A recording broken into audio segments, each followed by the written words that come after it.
Saya dah dedahkan benda ni suatu kita buat ceramah deklarasi rakyat di Changlun di mana tempat tu? Di Changlun baru ni. Di mana saya sebut mengenai belanja yang begitu banyak membeli 1 jam Crisogolo, itu jenama dia, ratusan ribu euro. Dan memang terkeluar dalam Wall Street Journal, dia kata benda yang sama. Disebutlah harga dia 700 lebih ribu euro. Jadi kalau digunakan kad kredit seperti mana yang disebut dalam laporan WSJ itu, maksudnya kad kredit atau Sinajib ni yang di bawah SRC International. Jadi itu duit kuap, duit kumpulan wang amanah pencen, digunakan untuk belanja peribadi.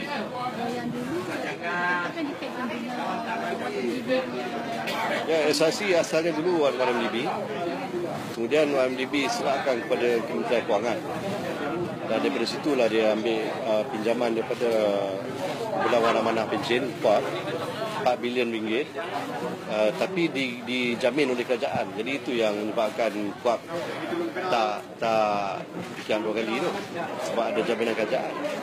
Saya rasa bila pendedahan ini dibuat, mereka perlu buat siasatan terhadap... Ya, tapi setakat yang saya nampak, macam kes dah tutup.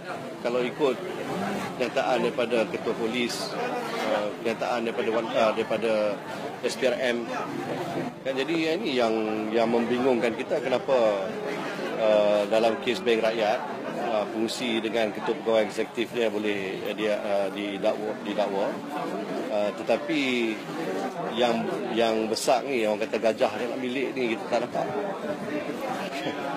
yang itu bila, dan Wall Street Journal ni dah laporan demi laporan dia buat, sampai ke hari ni tak ada satu tindakan undang-undang pun diambil. Kalaulah kita terasa macam ini satu fitnah, tak bolehlah guna alasan ini di luar